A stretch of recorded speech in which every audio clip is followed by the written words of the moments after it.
So I'm John Vincherry, and I'm honored to moderate this session of our Master Pediatricians. And as was described last night, the Master Pediatricians are a unique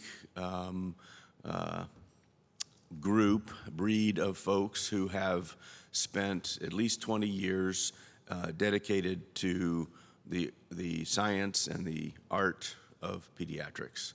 And our Master Pediatricians have included many from academics, but also pediatricians in private practice.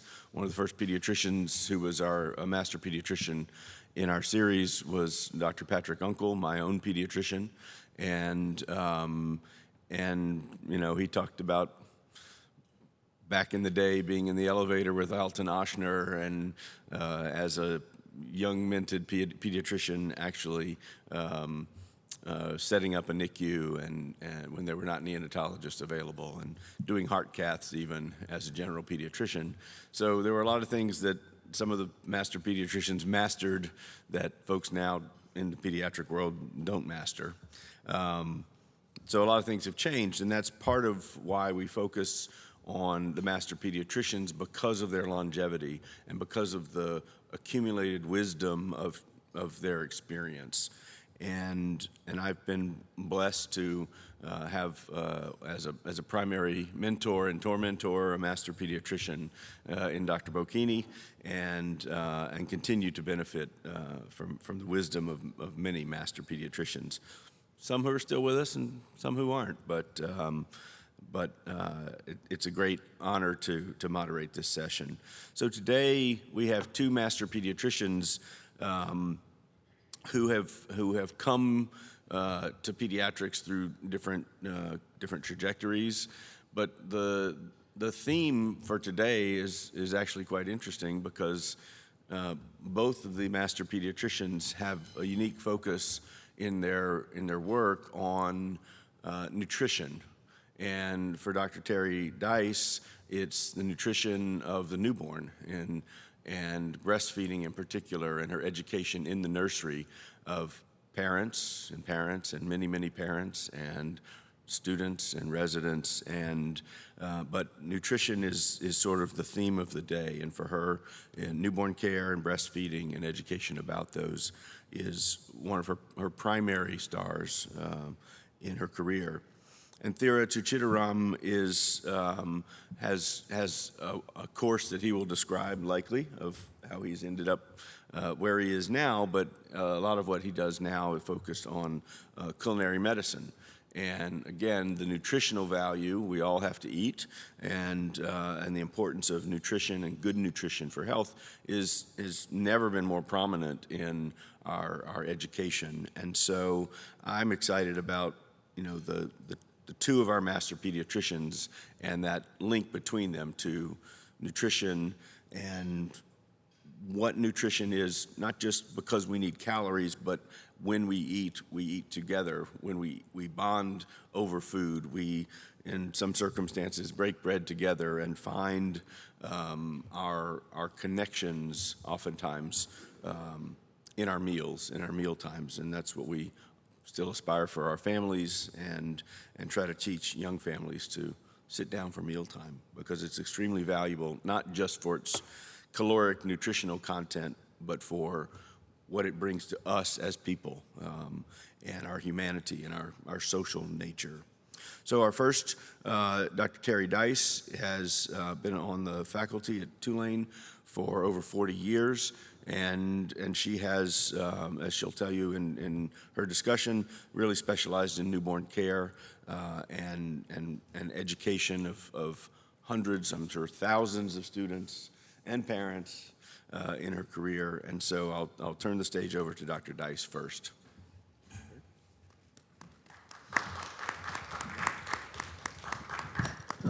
Thank you, John. So I was asked to reflect on my philosophy of being a pediatrician, so that's what I'm going to talk about. At the start of one's career, I don't believe many of us spend time thinking about the philosophy of our pediatric practice. Those first years after residency still have a steep learning curve, and it's more about logistics of succeeding in a practice and doing a good job seeing patients, rather than thinking about the approaches we take to certain challenges. As we mature, we settle into our own way of doing tasks and how we approach certain aspects of pediatric medicine. As I spend a lot of time teaching students and residents, I've been asked over the years about my approach to various challenges by them, in addition to straightforward questions about pediatric subject matter, for example, otitis media. This morning, I'd like to focus on parents, boundaries, taking care of oneself and maintaining balance, different age groups of children and how practice changes, and current challenges including the loss of prestige of physicians, the erosion of medicine by business, and the onslaught of screen usage. But maybe I won't talk about that so much since Ashley and Liz are going to be talking about that later. Okay. Learning to work with parents takes effort, skill, practice, and patience. When you finish residency, there are still skill sets to acquire. It's effortless when you like a parent. They mostly agree with your approach, and they do what you recommend. Doctors love patients and parents like this. Alas, it's not always the case. When we truly like the person sitting in front of us, it's always easier to interact with them, but if we don't, it's challenging not to slip into a different demeanor. We learn while in residency to deal with all kinds of personalities: attendings, fellow residents, student doctors, our ancillary co-workers, and patients. This is an important skill that we all had to inculcate into our persona. Fail in that, and you will have problems. You'll be viewed as that difficult doctor who can't get along with others, who's impatient and rushed, and seems to not have time to talk with others, whether team members or patients. I have a habit of reviewing my patient panel the day before I will see them, and sometimes there is a patient on the list that makes me inwardly groan. I have to take a deep breath before entering that room and gather all my patience and friendliness. I know that every person in this room has had this experience. I have these tips to offer. First, recognize that you won't like everyone you meet. This is human nature. We all have had instances when we've met someone the first time, we immediately like, dislike, or feel neutral towards them. The key to handling it first is to first recognize you feel that way. Secondly, find something, anything, that you truly like about them.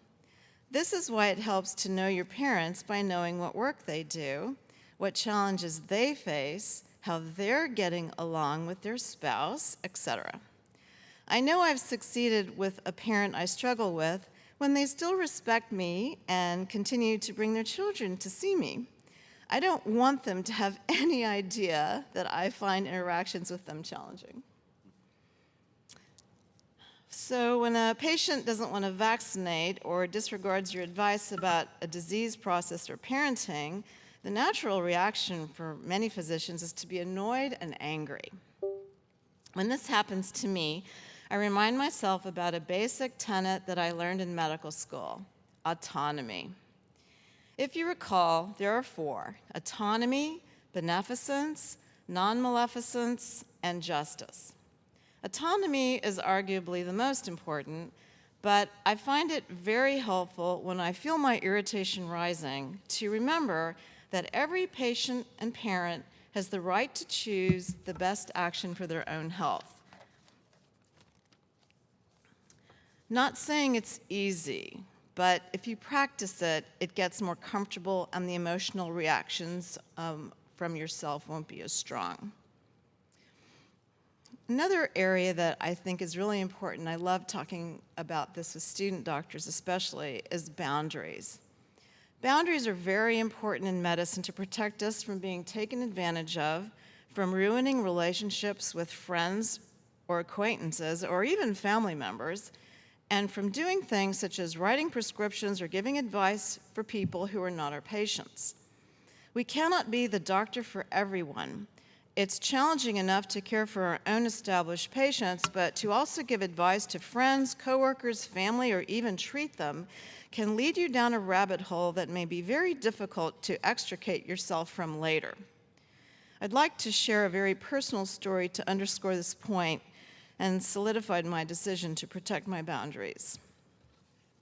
So I had a cousin who I had seen her, had come together with my family to have Christmas time together.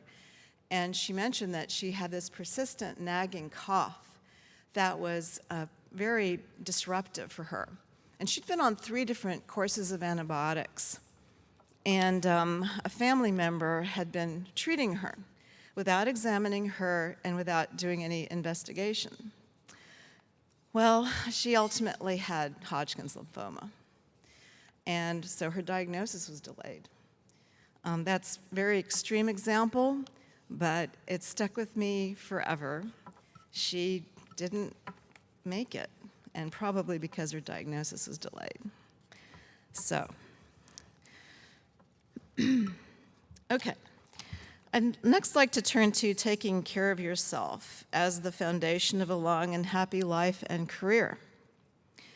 Most of us learn very bad habits during our residencies because we are required to work long hours and deprive ourselves of basic needs.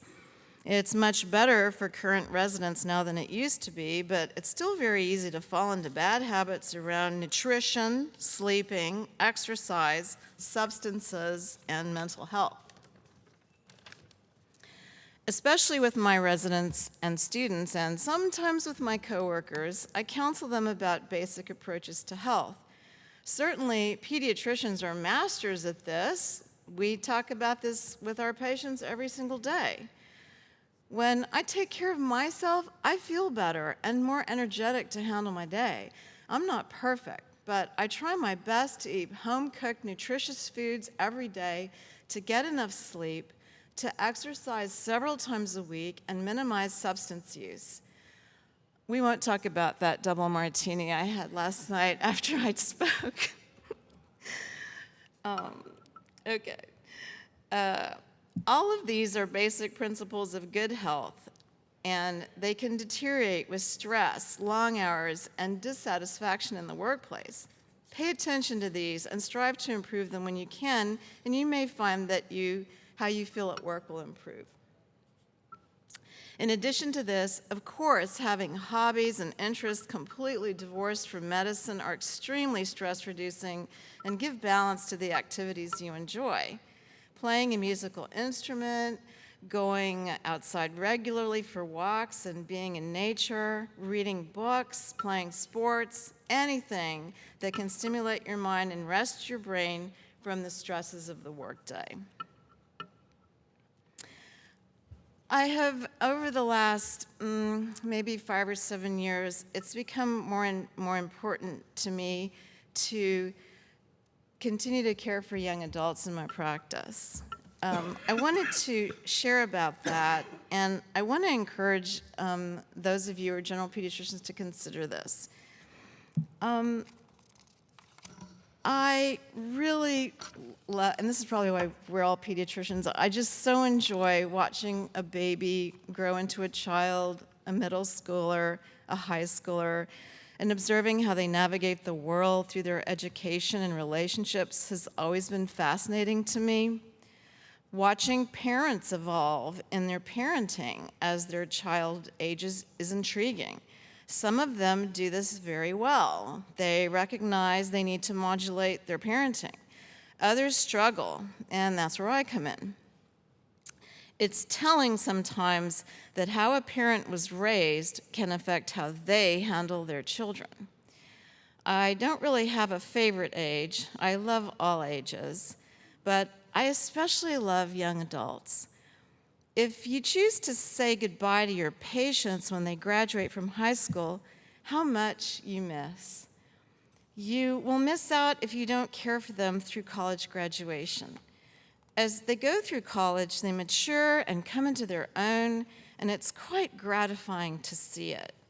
Any young adult who is on a chronic medication needs to continue seeing their pediatrician, in my opinion, for refills and advice while away at college. The EMR capability that we have now has made it so easy for your young patients to reach out to you, request refills, run things by you. They trust you, they know you, they feel very secure. And in general, I find that many college students aren't too happy with student health services on college campuses. One of the really amazing things for a pediatrician is when an old patient returns to you with their own young child and puts their trust in you. Really, I feel that's the highest compliment that I can receive. I love watching how my old parents have evolved and how they tackle parenting themselves. And I kind of like to take a little credit for that.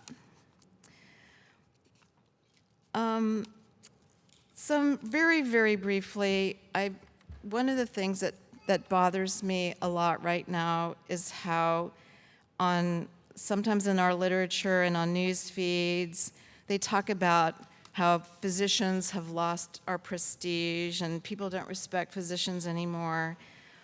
And I think it's mythology, perhaps written by persons who've unfortunately had bad experience with physicians themselves. I haven't personally encountered this.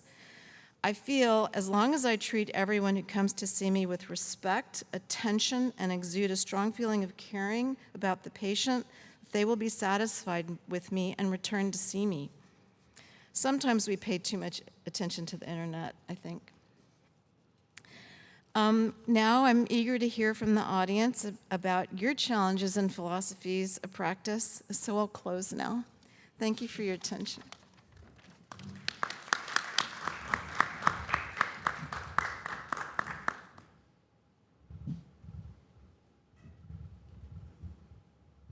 Great. Thank you, Dr. Dice. Appreciate your comments, your really salient words for our younger pediatricians and our older pediatricians. So excellent.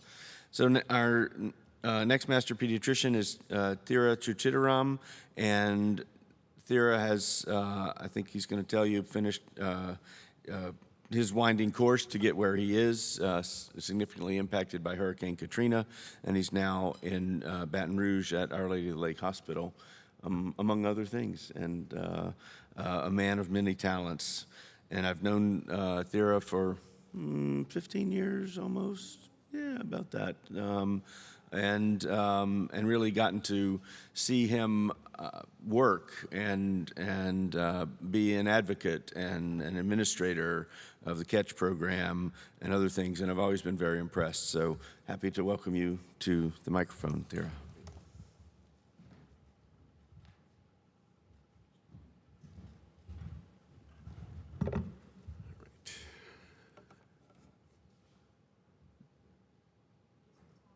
Okay, I got you. Good morning, everybody. I wanted to make this a little less formal than my remarks from last night. You know, it's a dangerous thing going out your door. If you don't keep your feet, there's no telling where you will get swept off to. Thailand, New York, Florida, Massachusetts, and now Louisiana. I'm never going to leave Louisiana, apparently. I married a New Orleans girl, and it took a hurricane to get her out of New Orleans. So I'm never going to get her out of Louisiana, and really I'm fine with that. I've sort of been asked, like, how did I choose pediatrics? And honestly, it was the rotation that I found the most entertaining, and I learned the most. But it's complicated, and so I would like to let an ophthalmologist explain how complicated it is. His name is Dr. Will Flannery. You might think, an ophthalmologist, what's he going to tell me? Well, you better know him as internet darling Dr. Glockenflecken. You must be our new med student. What specialty do you want to go into? Well, I'm actually thinking about surgery. Well, you should know surgical residency is extremely difficult, so if you want to have an easy time, go down the hall of pediatrics. I'm sorry, what was that? Oh, nothing. Oh, well, I think you just said pediatric residency is easy. Well, is it easy when your patients have completely different physiology that changes rapidly as they age? Well, no. Oh, maybe it's easy to code a newborn or tell a child they have cancer. Or maybe you think it's easy to treat kids whose parents range from attentive to neglectful to downright abusive. No.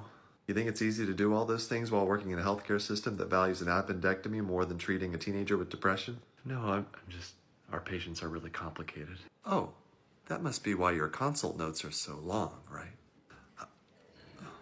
Here, have a sucker. Thanks. It'll take your mind off those severe burns. I want to actually relate a story about my wife a little bit here. When I was first dating, I wanted to impress her with the best dish I knew how to make.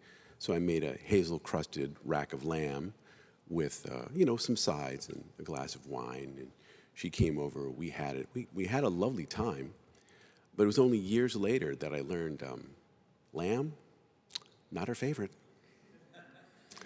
Neither are hazelnuts. There are challenges. There always are, and there can be at times seem overwhelming. I imagine it's kind of like what the citizens of the galaxy felt under the rule of the Empire, Star Wars, or I suppose how the people of Middle-earth felt under the growing threat that was Washington. I mean Mordor. In the movies, Gandalf said that Saruman believed that only great power could hold evil in check. Gandalf disagreed. He chose a hobbit because it's the little folks, the small acts of kindness and love that they do daily, which hold evil in check. And I feel the same way, that it's your small acts of kindness and correcting patients every day that hold evil in check. The medical disinformation in check. I have this notion that there are like real battles ahead for us. The AAP, for example, has sued Secretary Kennedy for changing the vaccine schedule. But I think that it's a mistake to wait for things to resolve in the court. I think we should take action every day, any way we can. Anytime you can add your expertise, your perspective to the conversation, it helps hold that evil at bay. Authoritarianism, misinformation, they are artificial structures. Truth and health are natural things. Every day you gently but firmly correct a bit of government misinformation, pseudoscience in your clinic. You're committing that act of, small act of insurrection. You're pushing back against this unjust authority that has the power but chooses to use that power to mislead, misinform, or just downright lie. As a pediatrician, if you do this, it's a conversation. If 67,000 of us do it, it's a revolution. I confess that sounds a bit sanguine. Sanguine? Sanguine. I just learned last week, of course, that the Trump administration, through its minion, Grand Moff Ken Paxton, had sued the AAP for what was it now? Promoting vaccines for profit. At least they got the first part right. And also learned that last week we'd heard that the Lord of the Blacklands, I mean the president, issued an executive order to vaccinate for fewer diseases with more needle sticks. Okay.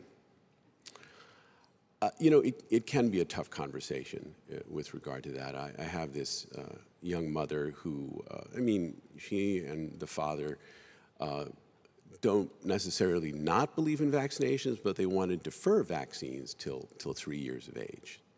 You know, despite having school-age siblings and living on planet Earth. So I told her that, look, every time I see you, I'm gonna talk about the importance of timely vaccination. And I always end with, look, if you have any questions, please let me know.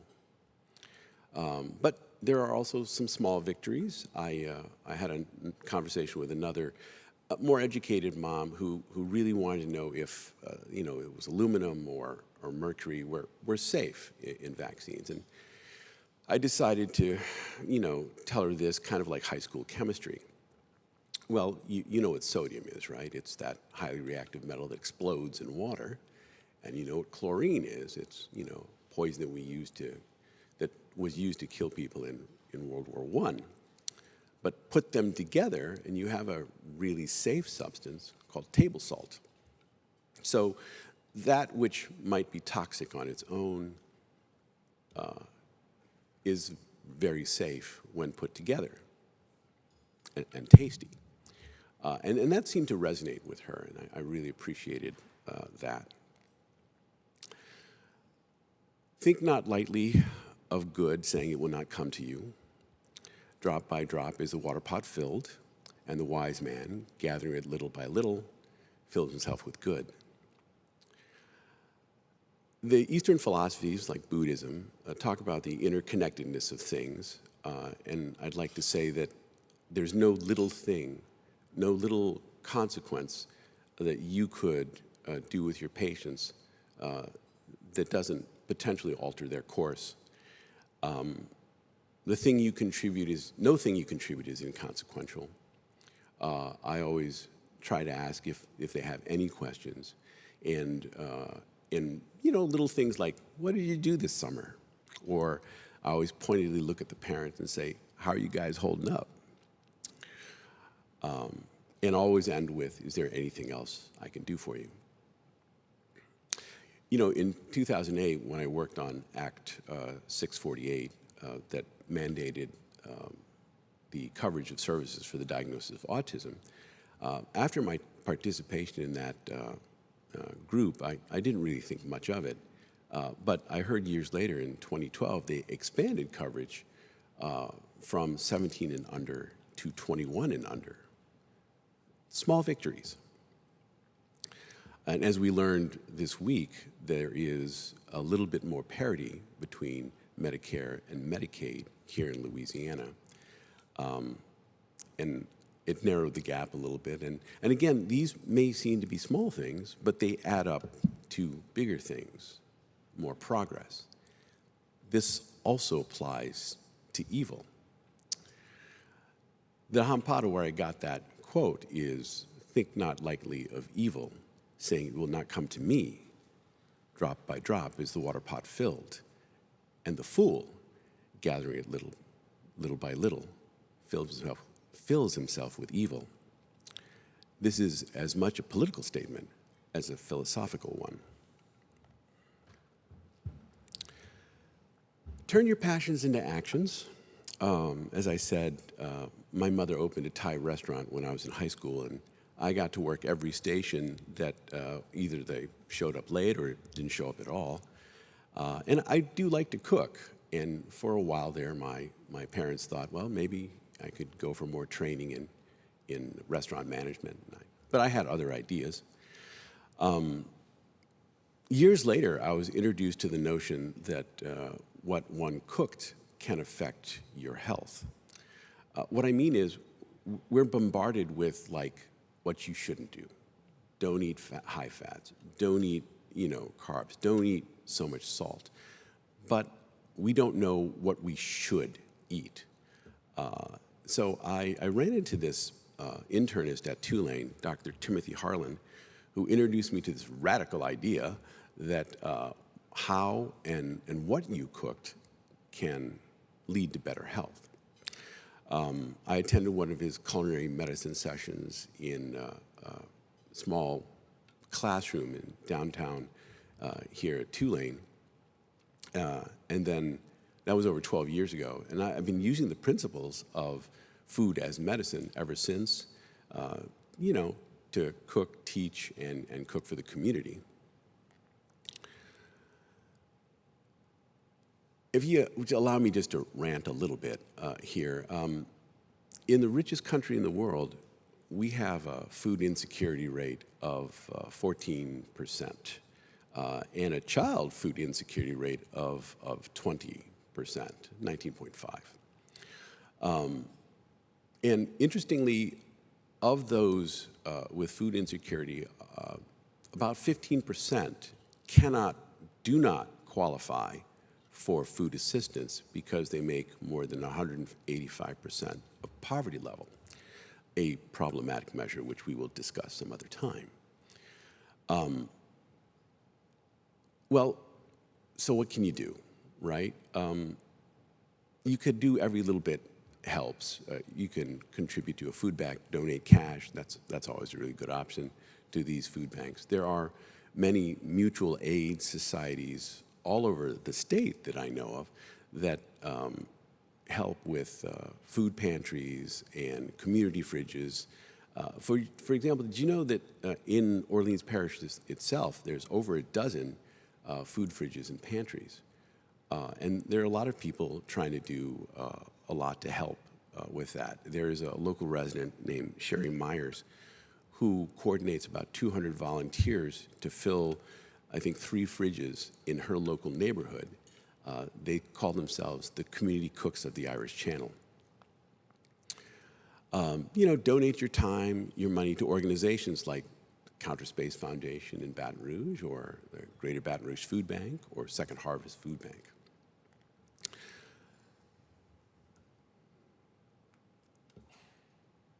I forgot about that graphic. Anyway, Kenny Neal is a Grammy Award-winning blues artist out of Baton Rouge. His grandson Wyatt was inspired to do a fundraiser for the Greater Baton Rouge Food Bank. My son knows Kenny. My son is a drummer, so he and his studio put together some bands to play at that fundraiser with Kenny Neal. And you know, my son even got a chance to sit in on a set with Kenny. So, you know, getting involved does have its perks. So what happens to the food left over from your noon conferences and from your catered meetings? My fellow culinary medicine instructor and registered dietitian, April Hamilton, will text me or text my wife and tell her when she has some food left over from her monthly department meeting. We'll go over there, we'll grab it, assess it, repackage it, and put it in the community fridges over in Baton Rouge. And our own Natasha Cheatham had a little get-together, and we took her leftover food and packaged it up and brought it over to the St. Philip Street community fridge yesterday morning. And, you know, just as Dr. Cressley had sort of encouraged us Friday, when we talk about things like that to our patients, to parents, anybody, we want to take it out of, I talk about food insecurity, but when I talk to people, I like to use like more humanizing terms, like as child hunger or something like that. And please try to do that every opportunity. I suspect the residency director is tired of hearing this, and she probably rolls her eyes every time I submit a evaluation of one of my residents. I don't take many residents per year, just a few. So it really is kind of that master-apprentice dyad, I don't know, kind of similar to the Jedi Master Padawan dyad you see in Star Wars, but it really goes back further than that, all the way to, you know, artisans who taught their assistants their craft. I suppose she's tired of seeing my quotes of Yoda and Qui-Gon Jinn. But it's Leonardo da Vinci that said, "Poor is the pupil that does not surpass his master." And that's what I'd love to see from all of you. I'd love to see you sort of more involved, be part of this large organization. I really enjoy the AAP because whenever I go to conferences like this and that, I always feel at home. I feel around a lot of people who share the same objectives and viewpoints. And it feels that I feel less alone, because you're not alone. There's a lot of people that share the same viewpoints you do. The Empire wants to feel alone, but you're not. I'd like to end this with a quote from Star Wars, but my wife told me no. She says, "You're welcome." Instead, I'd like to end with a quote attributed to Maya Angelou. "Do the best that you can until you know better, and then, when you know better, do better." Thank you.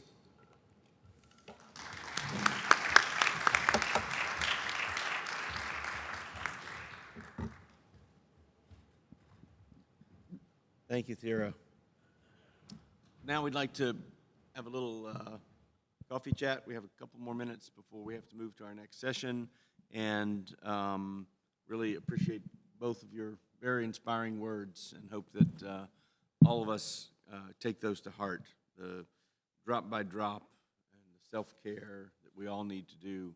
And as Thera said,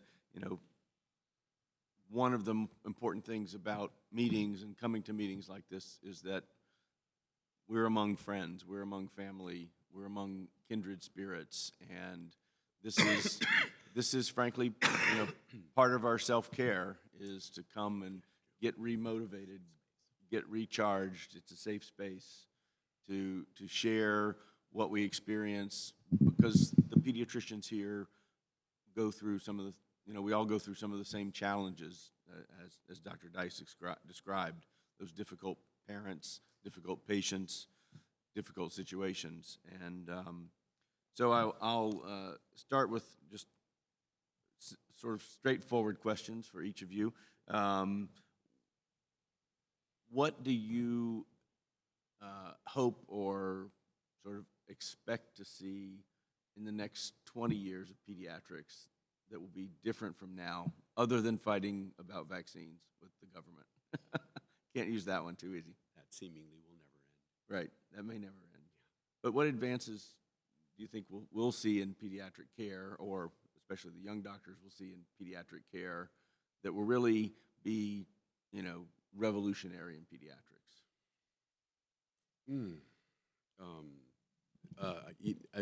There's sort of a technical answer to that, and there's more functional, I guess, answer to that. And I think the more functional thing is we're going to see an explosion of AI in pediatrics in some way, shape, or form. And then sort of, I think eventually what's going to happen there is that AI bubble is going to burst. But I can't tell you how many times, someone has come in and said, "Oh yeah, ChatGPT said to do this," or I remember one. It came in with a lymph node. It's an elevated lymph node, and they said, "ChatGPT told me to come and tell you that he has cancer and you got to take care of it." And I'm like, "No, he doesn't." So I think we're going to fight a lot more about that. On the promising front, I think there's some really good, technologies ahead that help. I was just reading the gene therapy. I think that's really interesting. If we can, we're going to lose the lead on this, but the mRNA technology for delivery of vaccines and therapies, I think that's going to be definitely prominent in the future. But, I don't know. What do you think? Dr. Dice, what do you see in your magical globe of Well, the future. I'm pretty worried about AI as well. I use it every day, honestly, but I always look at it kind of askance, like, let me just be sure. So I always remember to check another reference if I'm not sure about something I'm reading. I also encourage the young people to also not trust AI. I think that it can make us lazy. It can lead us down paths that maybe we don't want to go down. This isn't the place, I guess, but just briefly, I'm just worried about the environmental challenges of running these big things, and how are we going to handle that too? And I think that, we're smart, we're humans. We got along for millennia without having that. We achieved a lot before we had that. So I just think it's important not to lose sight of that. Very good. All right, and my next question is, what are one or two things that you absolutely don't miss from early in your career? Things that have gone away that you can say, God, I never want to see that again, or I never want to have to do that again. All right, pneumococcal meningitis is one of them. Okay, that's fine. We'll say I'll choose that one. But really, what are the where have we come as a profession in supporting pediatricians, perhaps? Paper charts, I don't know the answer to that. EMRs, some people would rather they go away.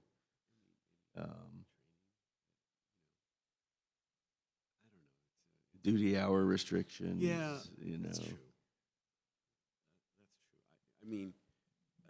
I think training, we've come a long way, and I'm old. I tell you the old charity stories and everything about how we'd stuff our pockets with gear when we found it because we'd never know if we're going to get it or not later on. Just filled with butterfly needles and syringes and stuff. And I think that's kind of better. I think the training is a little bit more, less malignant, maybe a strong word. So I really do appreciate that. And I think the other thing is, over the years, I have felt that when I say us, pediatricians in general, are becoming more cohesive, like things like the academy and all that, and meetings. And I think that really sort of helps drive our collective voices forward. So I do really kind of appreciate that. But again, as he indicated, what I don't want to see is I don't want to see pneumococcal pneumonia or polio. Oh my God, I don't want to see that again. Again, sort of those old man stories. That's like, oh, he's got an ear infection. What is it? Oh, let me guess. Haemophilus. Yeah, that's it. And now it's like, it can't be Haemophilus. It's coming back. Fortunately, it is. Yeah. Dr. Dice, any words of wisdom? I agree with Tira that training's a lot less malignant. I'll use that word. I don't have a problem with that word. I think that one thing this is what I was talking about yesterday about being around younger people, because they keep you fresh and they inspire you, and they make you think about things in a way that maybe you didn't. And I think young people are so much more respectful of each other and careful about how they talk about each other. And I get in trouble a lot for being too snarky.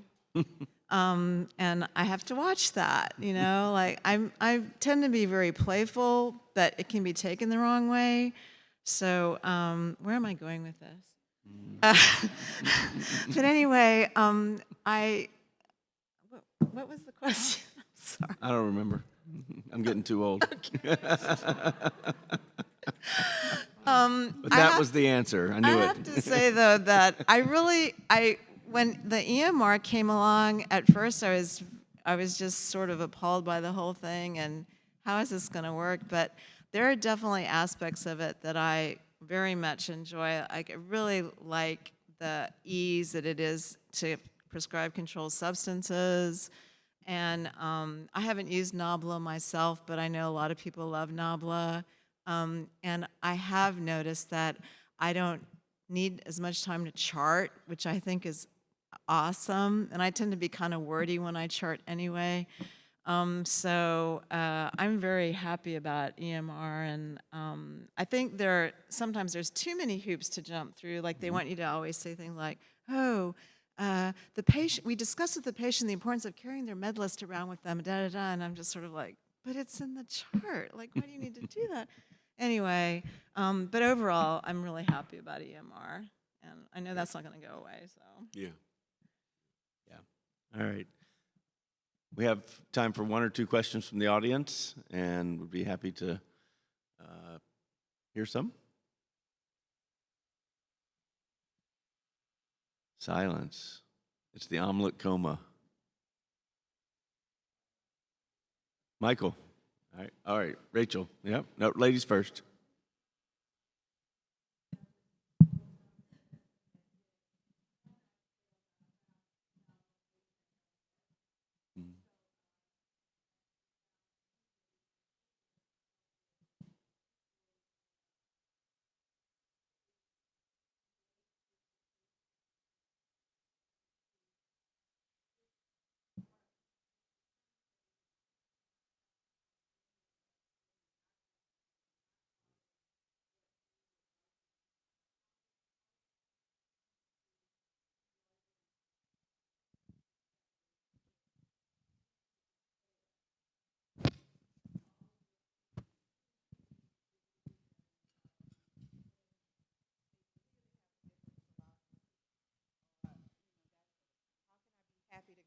How can I be happy to go in that room? That's the difficult thing, since I've embraced keeping them in the practice. I'm really glad to hear that you have embraced keeping your patient. I get very upset when I hear about pediatricians who discharge patients from their practice because they don't vaccinate or whatever. And I just think that's wrong. They need a pediatrician, especially because they're not vaccinating or doing whatever. For me, what I think about when they tell me, "No, Dr. Dice, I'm just not going to do any vaccines today," what I focus on is that they have thought about this.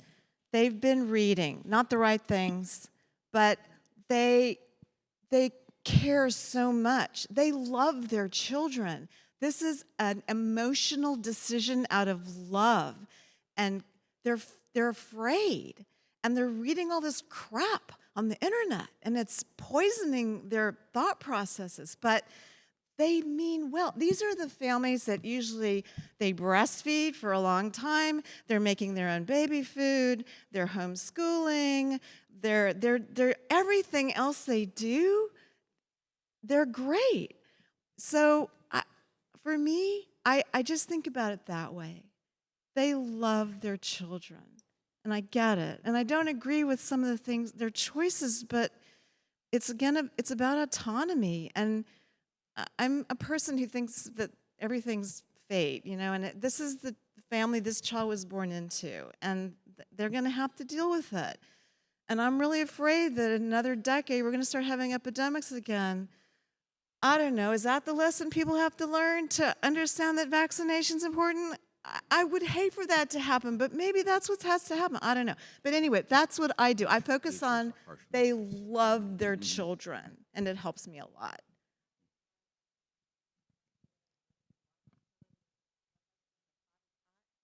And he goes to touch it anyway, and he ends up touching it. I think about it that way with them, but I don't know if that's, so I'm like waiting for them. They're just touching that. They have to touch and see that the pot is hot, I guess. So, but I'm scared of that. So I just want to be able to still be happy to go in their room, in the exam room with them. So I'll think about it that way, that they are coming from not a place to debate with me, but more of a place, I guess, of love for their child. is just misguided in my personal feelings. Yeah, yeah. I agree with Terry.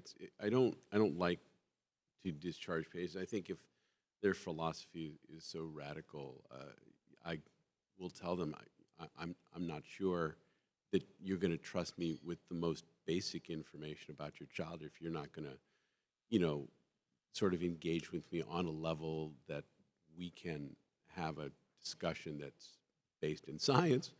But I do, like the example I gave, I wanted to wait till 3, and I thought I don't agree with that. But they're really nice parents, so I'm thinking along the same lines, like step by step, drop by drop. I'm gonna get to them at some point in time. They're gonna start to trust me more, and then they're gonna say, okay, yeah, let's go ahead and get that. They're gonna go through a flu season, and they're gonna be like, oh my God, I don't want to do that again. It's like, okay, let's get you started. So yeah, that's sort of my approach. But I mean, I do put sort of protocols in place if they're not immunized, and they're coming in for a while, they stay in the car. I got a lot of sick kids in the weight room right now, so I'm going to call you when you're ready, and then come on in. So they get, and look, your kid's got a fever, not been immunized. We gotta do more to make sure. So it's kind of that carrot and stick approach, I guess. But yeah, I do try to keep. I do have an advantage though. I mean, like I said, we've been doing this a long time, and so when the babies born to the babies you took care of sort of come in, that's a lot easier. That's my favorite, actually, is that second generation of pediatric patients that come in, because they sort of already established that trust. And they're sort of like my biggest boosters. Oh, yeah, let's get all those vaccinations. It's fewer this time? Yeah, that's great. Yeah, I gave you 4, but I don't have to give your baby 2. Well, at least so far, but, Michael, did you have a question? We'll finish up with you. Person said it, but every day is an opportunity. I forget who said that. And it reminds me of my wife tells me every morning, every person you meet, you can bring closer to God or bring them further away. We have an opportunity with each individual patient to love them and care for them. And I take that even further. We're also an ambassador to our whole medical profession, because people see pediatrician, doctor, and we can increase the positive effect that people have for physicians in general by the way we interact with our children. Also, last night, I'm staying with my brother-in-law, and I was talking passionately about this, and the strangest thing happened when I told him that how many pediatric deaths from influenza this year or last year, was it 300 or something? And his comment was, that's all? Which brings the point, we're so successful with immunizations that we're killing ourselves with, success. And so, people don't think it's a big deal. And I found that very strange that he would say that. That's all, and we know why. Very good. So we'll close this session and move on to our next one. Thank you to our master pediatricians for your service, your career, and your inspiration today. Thank you.